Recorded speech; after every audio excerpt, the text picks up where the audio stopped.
Hey guys, today I'm going to show you how you can find outlier content from your competitors across YouTube, Instagram, and X without manually scrolling through hundreds of accounts trying to figure out what's actually working. If you're a coach, infoproduct seller, or creator, this is extremely useful because instead of guessing what content to make next, you can see what is already massively outperforming the creator's normal content and use that data to build your own strategy. So let's jump into Track1on1. Alright, so I'm inside the Track1on1 dashboard. The feature I want to show you today is called Outlier Finder.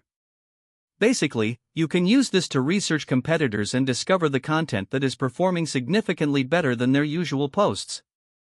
And you can search across 3 major platforms: YouTube, Instagram, and X. You can also look at outliers by channel/account or go directly into the individual videos/posts. This is important because you don't just want to know who your competitors are. You want to know, what are they posting that is actually working? What topics are getting attention? What hooks are working? What videos are breaking their normal performance? And most importantly, what can I learn from it? Track1on1 currently has different niches built into the Outlier Finder. For example, you have AI, websites, Amazon FBA, dropshipping and e-commerce, high-ticket sales and closing, OFM, personal brand and content creation, personal finance and investing, SMM, trading and forex, and YouTube automation. So let's say you're in YouTube automation. I'll select YouTube automation. Now let's say I'm trying to figure out what type of content I should be making. Instead of opening YouTube and searching for random videos, I can use Track1on1 to look at creators in this space and identify their outliers. Let's say I want to research a competitor. I can find the channel here, select it, and now Track1on1 starts showing me the content from that creator. But here's where it gets interesting. I don't just want to look at their most viewed video. Because a creator with 500,000 subscribers might have a video with 200,000 views. That's good. But maybe that's normal for them. What I'm really interested in is the video that massively beats their average performance. For example, imagine this creator normally gets around 20,000 views per video. Then suddenly they post one video that gets 300,000 views. That's an outlier. And that's the content I want to investigate. Think about it this way. If someone normally gets 10,000 views and suddenly gets 150,000, something probably happened. Maybe the topic was extremely strong. Maybe the title created a huge curiosity gap. Maybe the thumbnail was completely different. Maybe the hook was stronger. Maybe they found a pain point that their audience really cared about. Or maybe the format itself was different. And instead of trying to figure that out from scratch, we can start with the data. So let's click into one of these videos. Now we can see the video itself, the performance, and the information around it. And this is where I would actually start studying the content. I'm asking myself, why did this outperform everything else? Look at the title. Look at the topic. Look at the thumbnail. Look at the opening. Look at the promise they're making. And then compare it with their normal videos. Because we're not trying to copy their video. We're trying to understand why the market responded to it. That's a very important difference.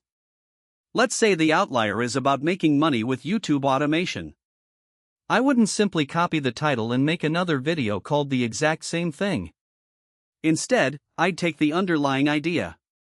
Maybe the real winning angle is how beginners can start YouTube automation with almost no experience. Now I can create my own version. Maybe I approach it from a different angle. Maybe I make it more specific.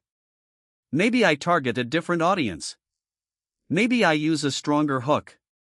That's how I would use this data to generate content ideas. And you're not limited to YouTube. Let's say you primarily grow through Instagram.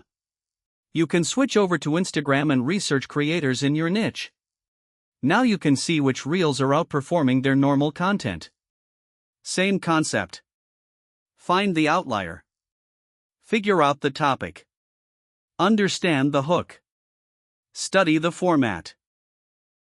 Then create your own version based on the underlying idea. And you can do the same thing with X. You can find posts that massively outperform the account's normal engagement and study what's different about them. And this is really the reason I built this feature. Most creators don't have a content problem. They have a research problem. They're sitting down every day thinking, what should I post today? And then they guess. Maybe it works. Maybe it doesn't. But if you can look at hundreds or thousands of pieces of content that are already performing, you can dramatically reduce the amount of guessing involved. You can see what people are already responding to. Then you can use that information to create your own content strategy. And this is only one part of Track1on1. Because once you actually start getting attention from your content, the next question becomes, where are those viewers turning into leads and customers? That's where the rest of Track1on1 comes in. You can track your content, generate tracking links, capture leads, automate your DMs, find high-intent buyers in comments, qualify leads with AI, and ultimately connect your marketing activity to actual sales. So you're not just looking at views and likes. You can start connecting. Content lead DM call sale revenue. Find outliers. Understand why they worked. Then build your own version. I'll leave the link below so you can check out Track1on1 and try it yourself. And if you want me to make a full video on how I take one of these outliers and turn it into an entire week's worth of content, let me know in the comments. See you in the next one.